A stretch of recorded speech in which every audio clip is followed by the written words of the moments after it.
Hello, everyone. Hopefully you can hear us and you can see us. So if you are hearing us, make sure you give us a type in the chat. Make sure it's to, you type it to everyone and we'll go from there. So let me make sure that we are good. Hold on a second. Because I don't see people popping up, so I'm wondering if we. Okay, there's Patty. Hi, Patty. That dog, sorry. You can see us and hear us okay? All right, good. That's a good sign. Everybody Hi, else, Patty. give us a, if you're here, say hello. Hi, Pamela, how are you? All right, Bev, there you are. All right, good. So we know that people can see us. This is our first webinar on Zoom. So excuse me if I'm fumbling around with trying to figure out where everything is from Crowdcast, but welcome to session one with Hag's Hearth on broom making and lure. So I'm super excited about it. If you have never met me before, my name is Trish. I am the CEO and co-owner of Witchsea. Thank you all so much for your support and your support of our amazing vendors and coming here to hang out with us for a little while today. So I'm not the one you want to see here, so I'm going to hand it over to Leigh and to Bridget, and we're going to learn some stuff today. So enjoy. Perfect. Thank you so much. So, just a little bit, we have people still coming in here. So there's 13 people in, but just to start out a little bit, Leigh and I figured you guys, you're all excited about broom everything. I mean, majority of us were witches. We love our brooms. But with that, you're probably wondering who we are exactly, what makes us, feel like we can talk about this. So Leigh and I have known each other since 1995. So I met her just as I turned 21 is what it was. And we actually were part. What was that? On your birthday, actually. Yes, it was. It was on my birthday. Okay, I'm backwards. I'm sorry, folks.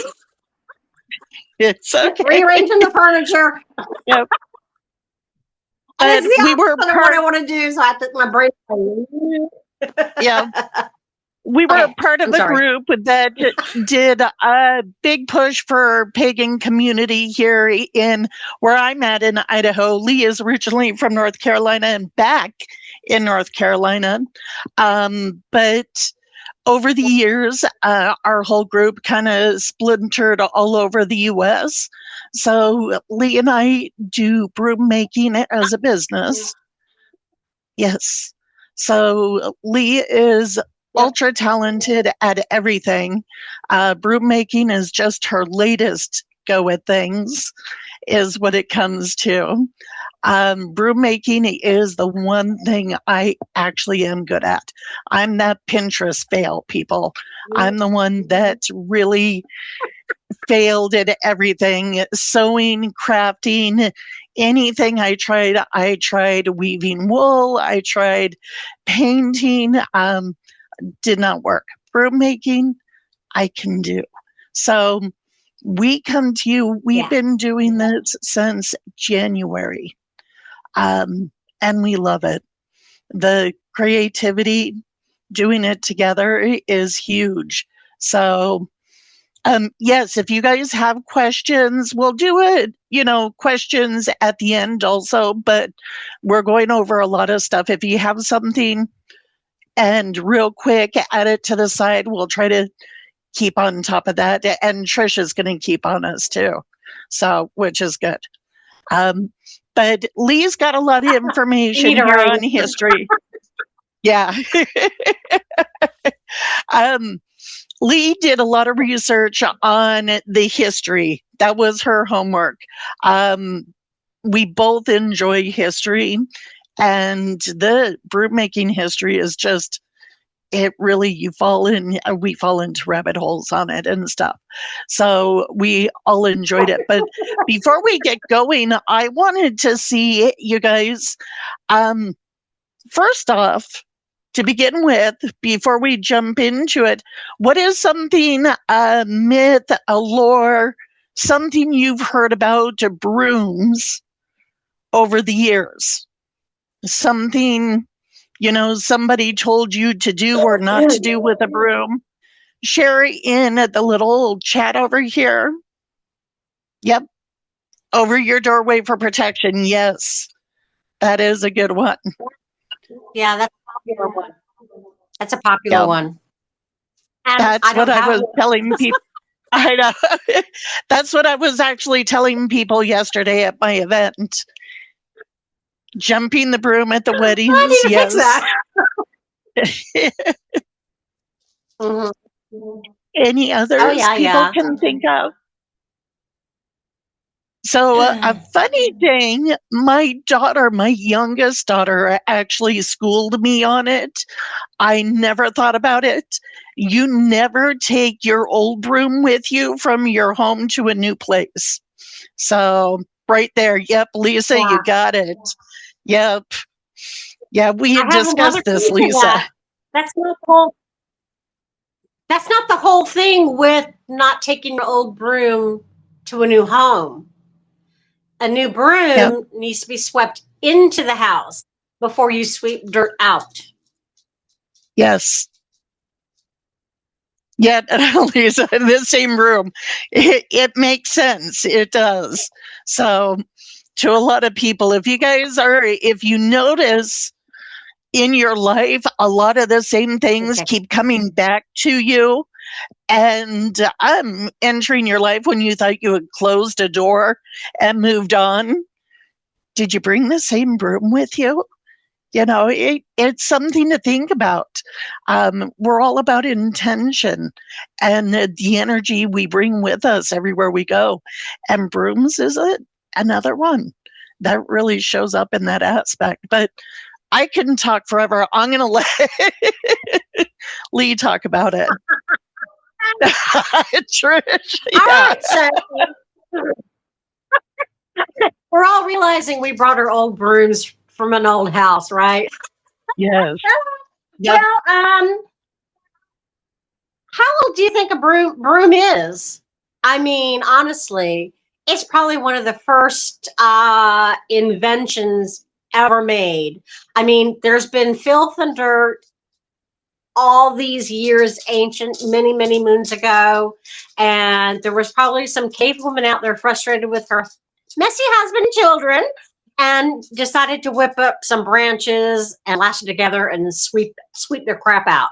So the brooms are millennial, ancient, old, probably one of the first inventions ever. The oldest documented broom that I could find was about from 4000 BC in Mesopotamia. And it was basically twigs and herbs wrapped with some twine of some sort. And so that's the oldest they actually have a piece of it still. That's the oldest. Brooms are mentioned in the Bible if you're a Bible person. Brooms have ancient history in all over the world, actually. I mean, every culture, every corner of the world has information about brooms, has a history with brooms. And so the word broom itself comes from the word from Anglo-Saxon, meaning thorny bush or thorny shrub. And traditionally they were made from, birch twigs, and they lashed onto a hazel handle. And those were besoms, also were called besoms. We usually use the term besom probably more in the magical community than in the mundane or muggle, whichever world you want to call. But depending on where your locality is, your brooms could be made from all sorts of things. Palm fronds. If you're in the tropical regions, China has a history of having feathers and bamboo from brooms. You can make it out of any grass, any reed, any stick, any twig, anything that you can think of, herbs, whatever. They've made brooms out of. Some more effective than others, and some more ritual than others. Let's see here. Now, interestingly, most of the brooms now are made from broom corn, which was developed in Syria area in the 15th century and introduced into Europe, but nobody was interested in it until the late 18th century. So I don't know what we were thinking back then, but it was not a hit at first. Levi Dickinson in 1797, my dates are I'm horrible with remembering dates, is noted to be created the first fine bristle broom with broom corn, and he made it for his wife because she was complaining about the uselessness of her other brooms. And it just became popular. People thought it was an ingenious thing to use, and it developed into the modern broom and industrialization that the late 18th century, 19th century, and early 20th century knew. By the turn of the century, 1919, there was over 1,000 broom manufacturers just in the United States alone. Unfortunately, with the Great Depression, that went away, and broom businesses pretty much faded into history. There might be one or two that survived, but most of them transferred into plastics or metals or, that kind of thing. And so the traditional broom is only done by us, pretty much. Now, interestingly, with magic involved, since the Middle Ages, brooms have been known with witches and witchcraft. And surprisingly, the very first person to confess of flying on a broom was a man. You'd think it would be a woman, but it's not. It's a man. His name was Guillaume Edelin, and he was an Augustine priest and prior to Saint-Germain en Leigh. And he was arrested and charged with witchcraft because he was basically scoffing and making fun of the church's warnings about, there's witches running amok in the countryside. And he was making jokes about it because it's like, how stupid, how ridiculous. And so they arrested him, tortured him, and he confessed that he was riding a broom. Unfortunately, that didn't help him any. He was incarcerated for the rest of his life. But that was an interesting fact. Brooms are known for female witches, but that was a man. So interestingly enough, brooms are, purvey of the goddess. Well, maybe not interestingly, but you know that. They do represent the elements of water and earth and purifies air. So the only one you want to avoid is fire, which, I wonder why. And let's see here. Let's see, have I hit anything? Well, the brooms, some witches don't use brooms, but some do. They're used to sweep away energies that are negative. If you're wanting to cast your circle or in your magical space, purifies the space, and it, sweeps away negativity and energetic clutter. So yep. that's some of the little bit of a history on. Yep. Huh? Trisha commented about sweeping abundance in. It's all about what you're doing, your intention, what type of spell work. There are there are definitely some witches, and I had seen a video of a group out of Manhattan, and I love following them. And they're really great, but their brooms are not to touch the earth ever. It's for them. Everything is all about moving the energy when they're casting and doing their rituals. My brooms are going to touch the earth. That's me. Because while the energy is there, the dirt that's all around me is also clinging. I'm sorry, that also has energy to it. And it's one that I do with it. Everybody is different on there. So it depends. Oh no, you're losing the audio? No. Is it from me or from Bridget? Or both of us? I don't know. I'm not IT department. No. I can hear fine. Okay. Yeah, it just Okay. maybe her connection too. Maybe. Oh, could be. I don't know. Well, if you need us to repeat anything, just say, repeat that I didn't hear it, and we'll be perfectly happy to do that. So, you know. Yep. Also, you should not touch other witches' brooms. Yep. Because you put your energy in it. And a lot of witches don't want other witches' energies. So you really shouldn't be touching another broom without permission, of course. Yeah. Well, and I think that comes to just about any ritual item. Yeah. So it just depends on what you're putting into it. That's even people that do tarot readings. Some people don't want you touching their cards, and others are comfortable with it.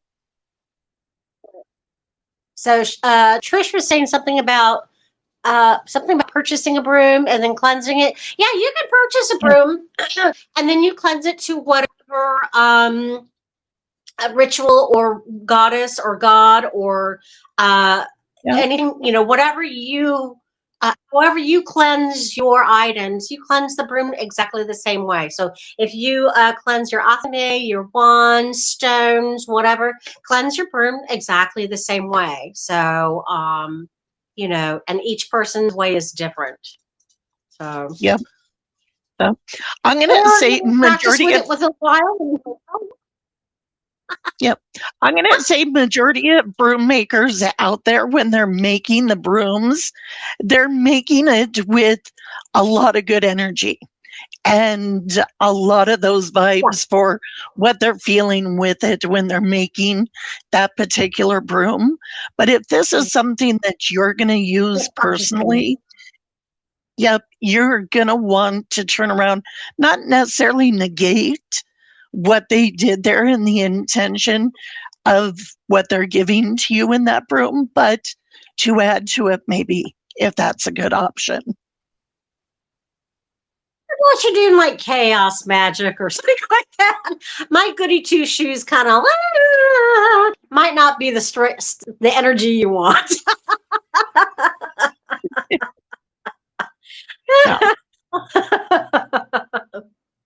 Let's see.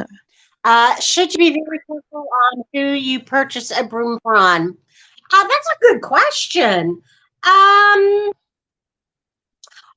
think if your intention on wanting to buy a broom and that broom attracts you, then maybe just kind of go with your feelings. I think our intuition tells us whether that has good intentions or not, if the person is good or not. You can always cleanse it as well if you're questioning yourself. But I think our intuition will tell us yay or nay. I mean, that's my opinion. There's a lot of broom makers I hear quite often out there. The broom will find the person it's meant for. And they really do believe that. And I'm seeing the same thing. Your broom will find you. And just when you know you're looking and you want to find something, there are a lot of us out there. And we may be a bit odd where we're saying, because in the last class, we're going to give you guys a list of other broom makers that are doing classes and kits and all sorts of stuff. We're not making you come to us for any of this. We want to show you what's available out there because in my mind, there's enough room at the table for all of us, is what it comes down to. If you're looking for something specific, ask us. If we don't have it, we might know a great broom maker out there that does. Because there are some amazing. Leigh and I get on calls and we're like, oh my God, did you see this one? And they're beautiful. Yeah, we admire them a lot. And, I think that's really, I don't think we're there yet on some of the technicalities on that, but, we're not going to gatekeep this. I mean, we're not experts. We're learning as we go as well. So, there's no reason to be. That's just, there's only a couple, I'm going to say, there's Opa John. He's a gentleman. I don't know if any of you are familiar with Berea College. Berea College is actually a free college in the U.S., one of the few. And in 1975, he left the Marines, left the service, and turned around and started at Berea College. Leigh's dad is a Marine, or was a Marine. So, but anyways, he went into Berea College, and their Appalachian studies, one of the classes is broom teaching, broom making, and they still do this today. And he's one that if you ever get a chance to chat with Opa John, if he gives you advice on something, I'm going to say, listen big time. Mm-hmm. So another one, there's Sean Hafer, is it? I can never remember his last name. Hafer. Illinois, Indiana area that just his videos that he does on it. He has a homestead that they do a lot of different things, but his knowledge is amazing. Another gentleman, his dad used to work for NASA back in like the 70s and quit his job and became a broom maker and raised his son to make brooms. Now this man is teaching his teenage son to make brooms. And it's just, there are people I'm going to say listen to. They are experts. The rest of us, learning. We're all learning. There are mistakes that you make. Yeah. Oh, yeah. Yep. I mean, it's just a given. When you're learning something new, you're going to make mistakes, but you learn from those mistakes. So, and your first broom is not going to be perfect. Don't expect it to be perfect, but don't get rid of it because it is your first broom. It is, I mean, even if it's just a little whisk like we're doing on, on the class, it's your first. And that way you can judge from your first to your latest. It's like, I have learned this much. I have, advanced this much. And you can be proud of that, So you guys are on a journey, hopefully, to start, getting to make those big full brooms that you want. I mean, my big broom back here, I think I did that one 3 times. At least 3 times. Fell apart the first time, rewrapped it, had to do it again. So, yeah. You guys have one all the way back by my altar that it's a full-size one that the twine busted on me in the process of doing. So I had broom corn everywhere. I redid it, started again, and again it had more issues. So for the past 2 months, it's still in its vise. And it's standing propped up against the back bar where I have my altar. One of these days I will finish it. Yeah. And I'm excited too. Yeah. But and it's you're going to have broom corn everywhere. Yes. Yes. It is. I So, have seen yeah. from history, originally in the Appalachian and the Shaker communities, it was men who made the brooms. Women did everything else. Oh yeah, we Yeah. dyed the, So or we we had a buy them dyed. yeah. Purchased the dyed brooms, but I do have a dye and a turkey thingy and outside thingy that I'm going to try dyeing for personal use, not for sale. Sorry, guys. um, so because Bridget wanted some kind of a certain type of pink, and they don't make the kind of pink that she wants, so I'm going to try that when I have a free weekend, which should be coming up soon after the great pollination happened. So, it's pretty much over with. Down in the South, you understand what I mean by the great pollination. So now the weather's being nice, and I should have some good weather to be able to dye some, and maybe I might do a little video with it or something. I don't know. Yep. Apparently, I'm the video queen on Hags. So, yeah, I missed the that dyeing question. process, How do you go back? people love it. What was that? Yeah, it's interesting. I missed a question. I don't know how to go back to seeing what the questions are because I'm on my phone. Sorry. I know there was a question somebody had asked, but I missed it. Yeah, Robin had asked about the replay. So she can, I just let her know she could get that. Oh. Yep. Oh, okay. Yep. All right. Thanks, Trish. Like I'm on the phone. Lisa, It's like I don't know what I'm doing.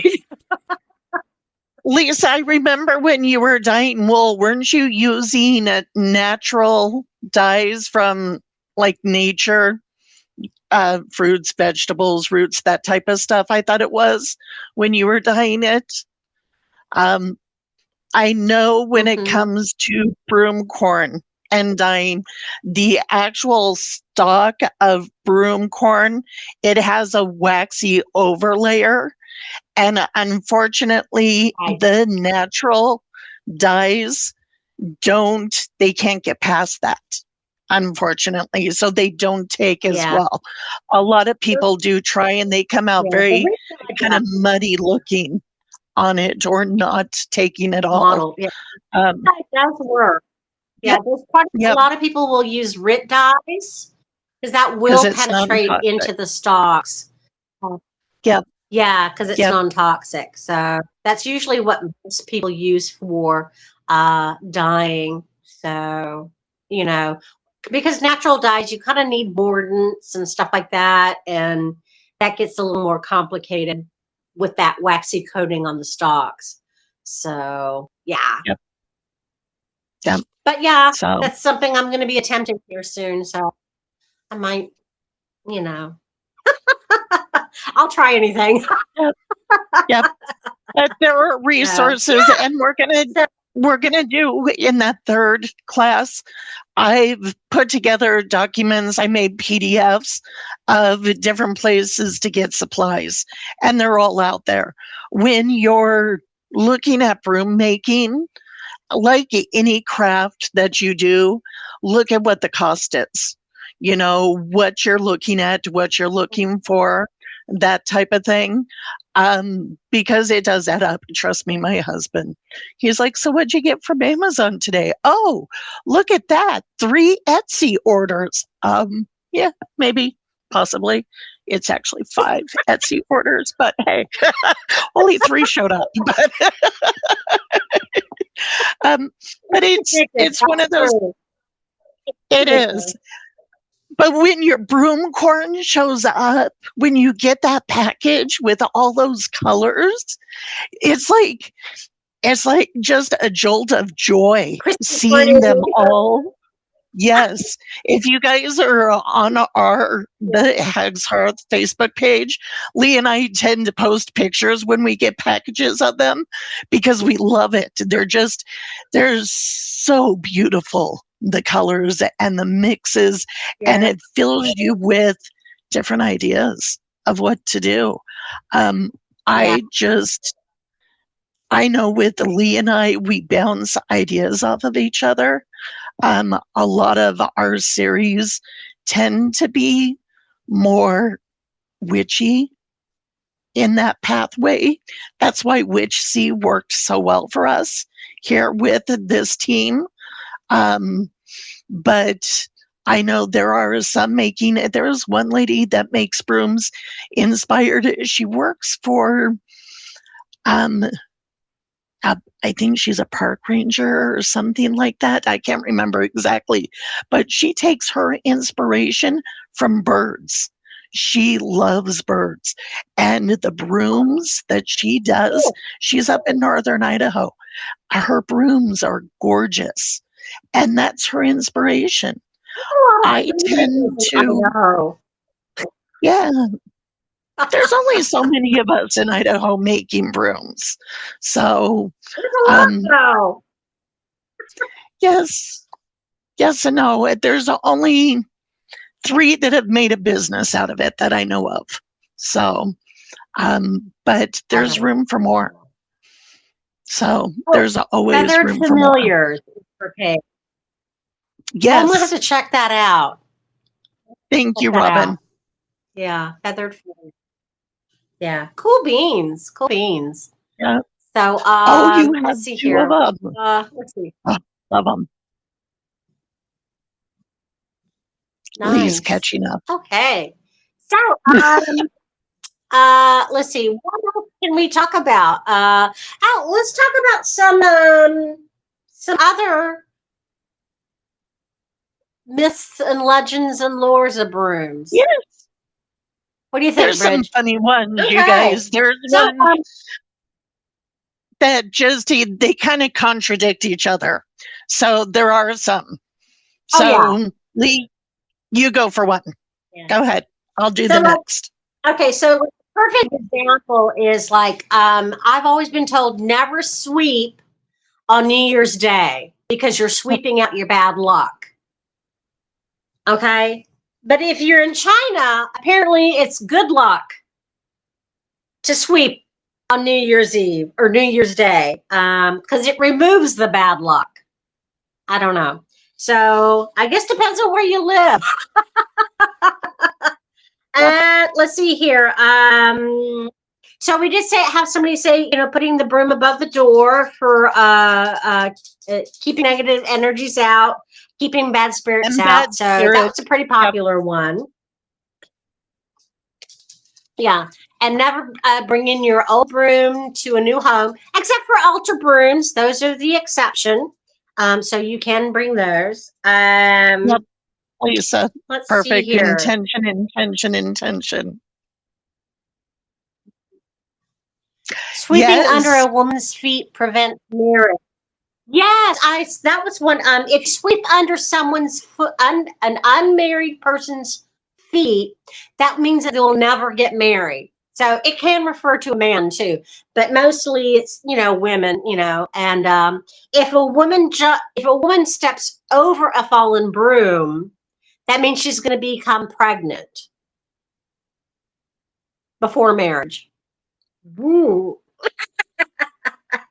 Let's see here. I like this one. If a man gets struck by a broom, he must hit the handle 7 times to prevent impotency. Good to note, ladies. Good to note. If a broom falls on the floor, it means company's coming. Company's coming. My mom used to tell me that one. My mom used to tell me all the time. That's practical magic. Let's see here. That watch the movie should know that one. Just saying. You want to keep your bristles up for good fortune and to ward off evil. So try to store your brooms with the bristles facing up and not down. Or hang them on a hook with the twine. Yeah. Yep. Yeah. As long as the bristles are not touching the floor, you can hang it with the bristles going down. But it is good luck to have the bristles going up. So once again, it's kind of contradicting. It's contradicting itself. So, yeah. Let's see. Never sweep at night because Yes. you'll disturb spirits. Yes, Lisa, Oh, it well, does Perkins help is coming up. structurally. Sorry. Huh? Leigh looks down and doesn't see some of us talking. It's okay. It is I know. Structurally, you don't want to have your broom resting on the floor because it slowly will make the broom corn deteriorate. So over time, I have got one out in the garage. Yeah. There's one out in the garage from my mother-in-law that it's bending and the structure of the broom corn is not great. So out in the garage where, it's dirty and messy, it's good. Starts doing that. Yep. Yeah, it'll start bending wherever the pressure is, and that it sticks and it stays, and then you start ruining. It also ends up breaking your little bristles at the end too. So, it's not the smartest thing to do.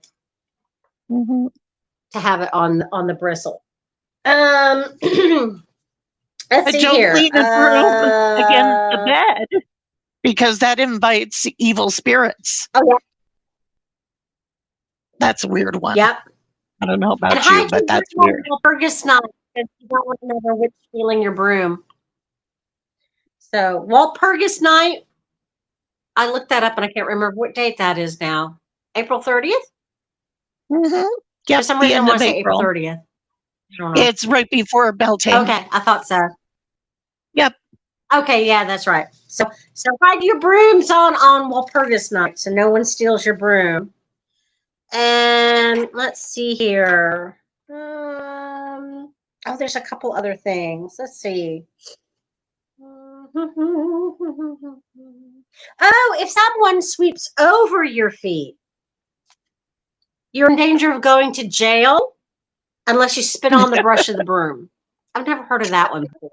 It was interesting. I have heard raise the storm by shaking a wet broom over your head. So you dip your broom in water and then you go woo, woo, woo, woo, woo outside. And that's supposed to raise up a storm. I don't do that because I'm a water witch. And then we have hurricanes. So that's a bad thing.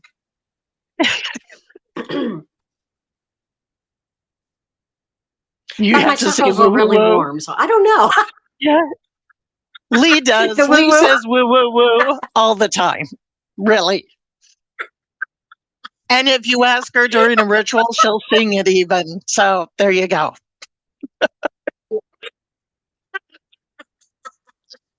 if you can't have fun in ritual, what's the point?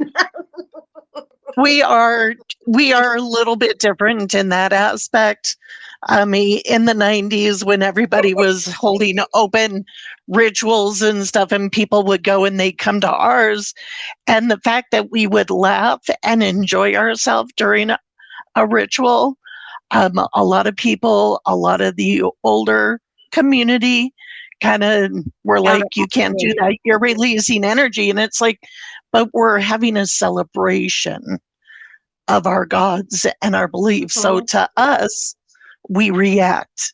And that for us is we're constantly laughing. And during magic forming, you want to release energy. So laughter is a way to release that energy. So that just never made sense to me. Why, I don't know. Yeah, I know. It's okay. Don't get your pants in a wad. Do what you want to do. We do what we want to do. Yep. I think the goddess enjoys ours better anyway. No, we weren't boring witches. We were the ones people whispered about. It's okay. We were good. Not a worry. The girl. Yeah. Yep. Our 20s were interesting, but that's okay. Yes. Anyways. My 30s, your 20s. Yeah. I'm a little bit older than you. Yep. So one thing I found interesting, if a broom falls in front of you and you step over it before picking it up, you'll have a bed of sickness. So get sick. And it's like, oh, I never thought about that. Yeah. That's one. Yeah. Trying to think if there's any others. There Yeah. was one I liked that I found. If you have a witch friend that's buying a new house, give a gift of this, because the lore says when you move to a new house, always enter first with a loaf of bread, a bag of salt, and a new broom, and you'll have good luck and prosperity. And my first thought to that was, why not give that as a gift to a witch friend as they're moving into a new place and a new start? That would be just something, a good intention to put out there. Yeah, a loaf of bread. A bread or a broom? All three. Oh, yeah. Okay, I can get behind that. All three. Yeah. That's true. Yeah. Oh, that's a good idea. Yeah. Now, I do have one, like, if you want to get rid of an unwelcomed visitor. We all have had those before in the past. So this is what you do, ladies and gentlemen, if there are any. With your unwelcome guests still there, you sprinkle a little salt and black pepper at your front door. And then when they leave, you sweep out the salt and black pepper. And then those unwelcome visitors will never return. I like that one. Yeah. Yeah.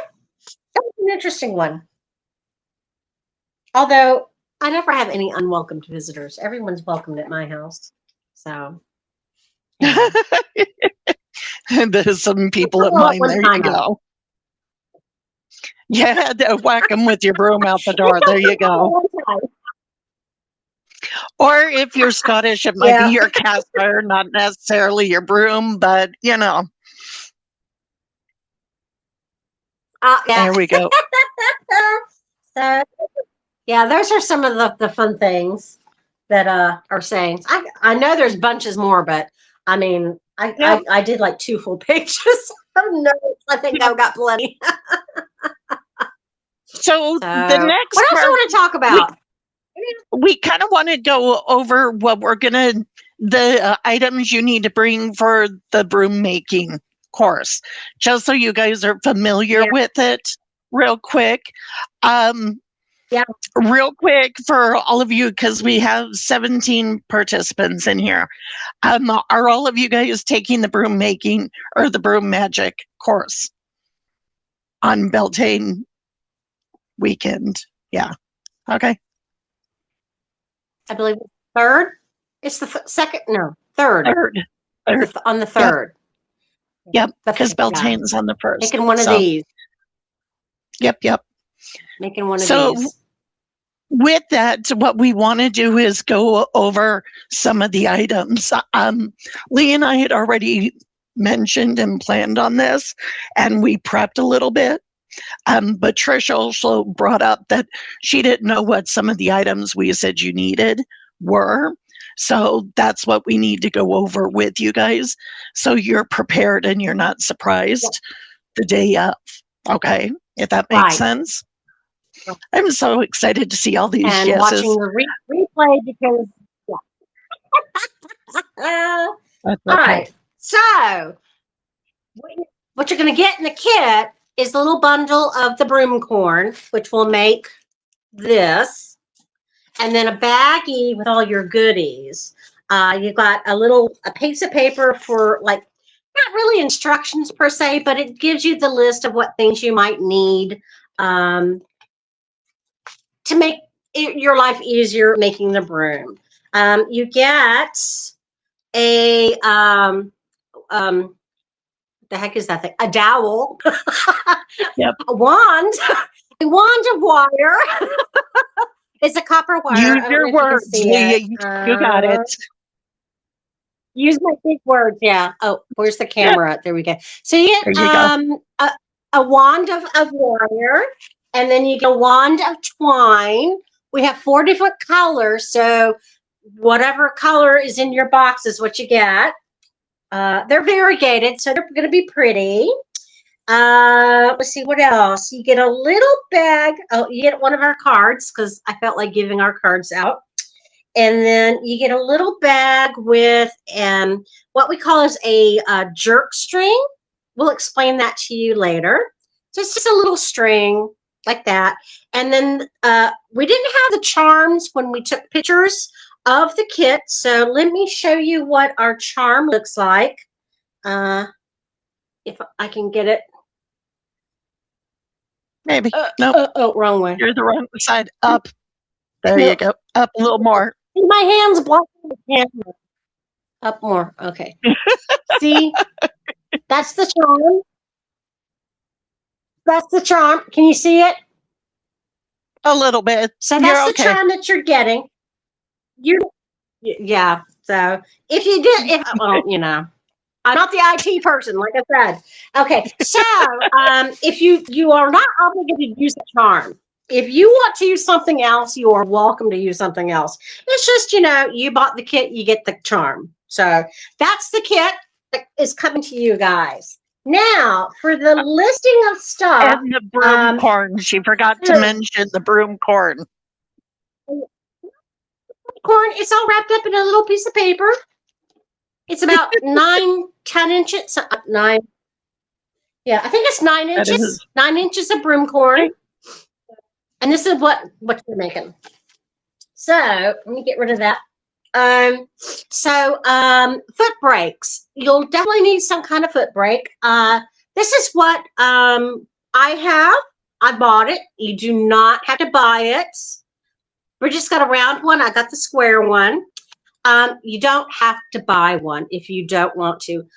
I would say wait until you know if you like it or not. So use a stick, you know, like an inch thick stick from your yard. Yeah. Use a wooden dowel that's like an inch thick if you want to. A good, you know, at least 12 inches in length. I probably would go for maybe 15, 16 inches to be nice. Yes, a French rolling pin. I have a French rolling pin, but I've got this rolling pin as well. So a rolling pin is perfect.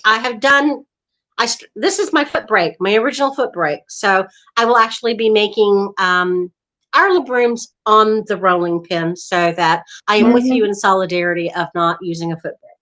So don't spend the money on a foot brake until you know this is what you want to do. Because they're not cheap. They really are not that cheap. You know, so let's see. A lighter. You want to have a little lighter so that you can singe the ends of the twine.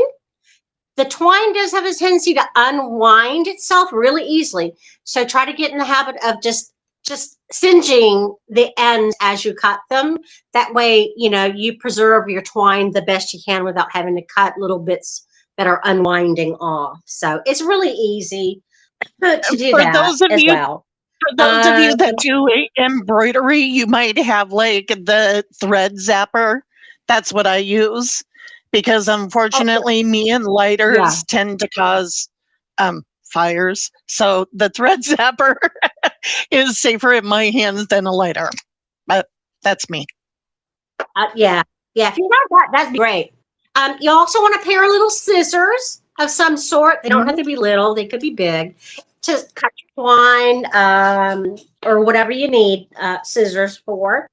I do recommend having a pair of pliers, like needle nose pliers, like these or these, to either help pull the jerk string out, because sometimes if you wrap really tight, it's really hard to get it out. So that way you could use them for that, or to help attach your charm to your wire, or help, you know, twining your wire however you want on your broom. So have a needle nose pliers would be handy as well.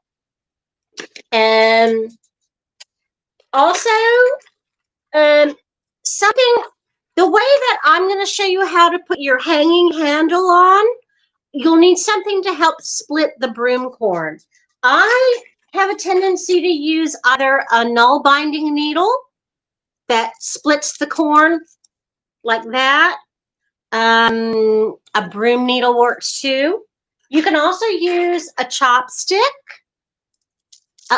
you know, anything that's kind of on the pointy end. A chopstick, a knitting needle, a metal skewer, anything that can help separate the broom corn to get that handle in between the layers. Help. Sorry. Even a crochet hook will work. I just happen to have a crochet hook, but something like that will help with getting the handle on there. Now, if you don't want it to be able to hang, you don't have to do that. But, it would be kind of nice to have a little hangy thing in case. I thought of this. You don't have to do this, but maybe a comb of some sorts to comb your broom corn neat and afterwards. Sometimes they get tangled up.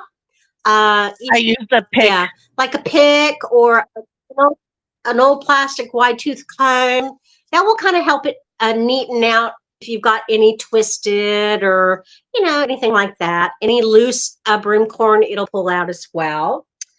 And then last thing is like cutting your broom corn to make it neat at the end or up here. I find broom corn dulls scissors very easily, so I would not suggest using scissors. Use pruning shears if you've got some. These work really good for trimming up the broom corn. So pruning shears. If you have a husband that did some construction work, you might have something like this. It's a pipe cutter of some sort. PVC pipe cutter, yeah. And it's got a sharp blade. Yeah, PCB, you could use that too to cut, the end of the broom.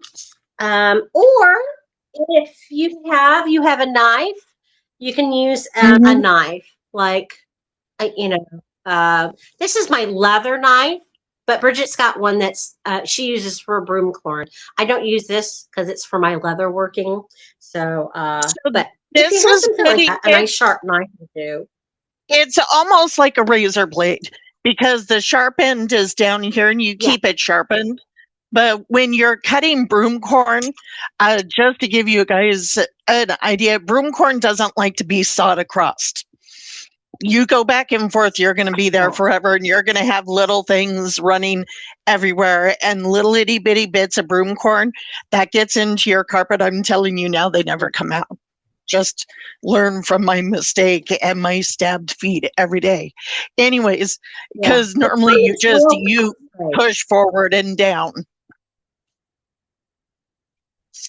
So if I'm just kind of someone who just needs the basics, what do I got to come to this class with? Like, are those like extra things that you're talking that would be nice to have or we should have?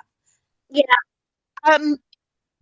You're gonna want something. Let's see. To roll for what we normally use a foot brake. Okay. You need something to roll your twine. Okay. That's absolute. You need that. And the lighter, definitely. Absolute. Foot brake, a lighter, a little pair of scissors, some kind of needle nose plier. You don't have to have it, but it will make your life a lot easier dealing with the wire and the charm and all that. I suggest some pruners to cut the broom corn. And then either like a null binding needle or chopstick to help split the broom corn. And that's really all you need. Awesome. Yep. Awesome. Yep. That's the bare minimum. So just so you guys are aware, like Leigh mentioned before, we put a charm in there for you. Whether you want to use that at the time or not, that is up to you. You can bring something else if something comes to mind. And just so you guys are aware, my altar broom has bells.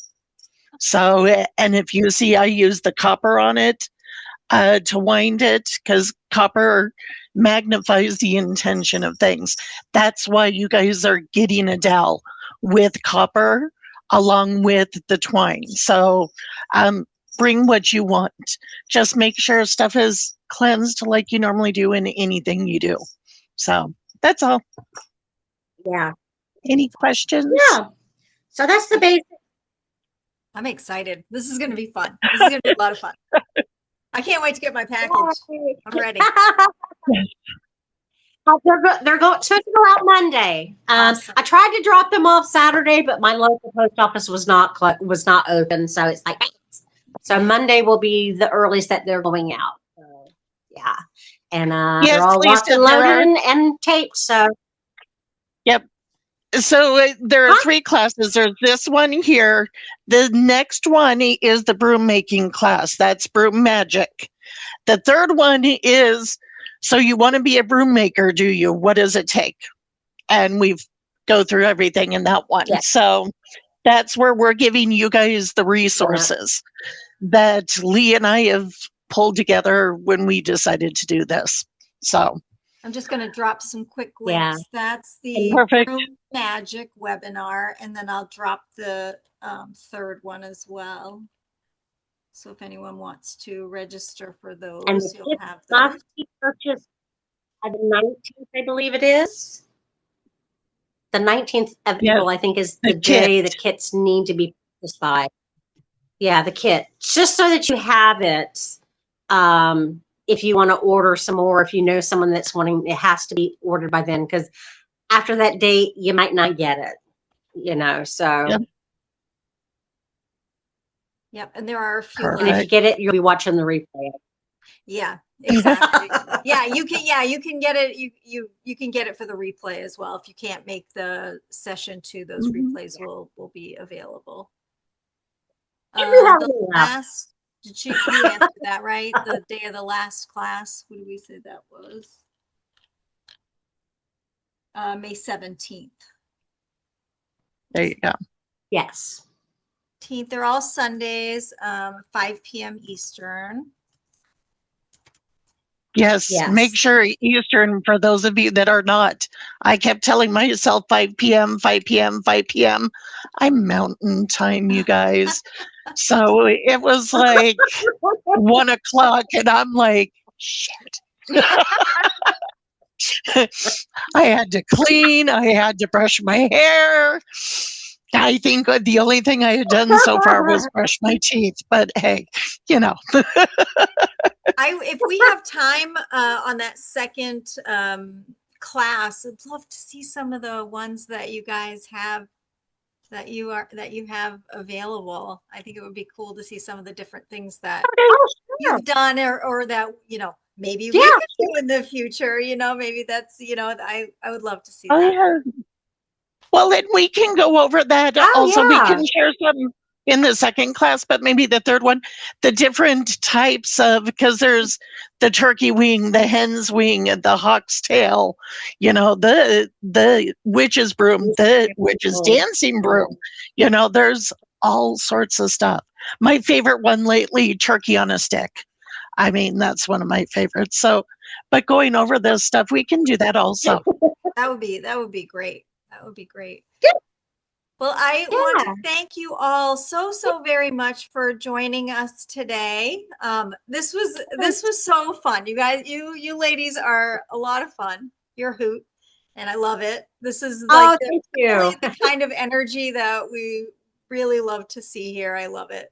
So I'm sure that broom magic is going to be fun and going into the third one. So we hope that we'll see more from you ladies, because I think this could be really a lot of fun for the community. So if there's any last minute questions before we close out, throw them in the chat. Give you a second to do that. Yep. Everyone's really looking forward to it. Yep. Leigh and I were talking. I think we're going to do a 3-part series right around the Sabbats. So having it for right around Beltane, this altar broom is got the Beltane energy, where the next one would be Lunasa and then Samhain. So doing stuff like that, we may expand on it a little bit over time. Yeah, I love that. That'll be cool.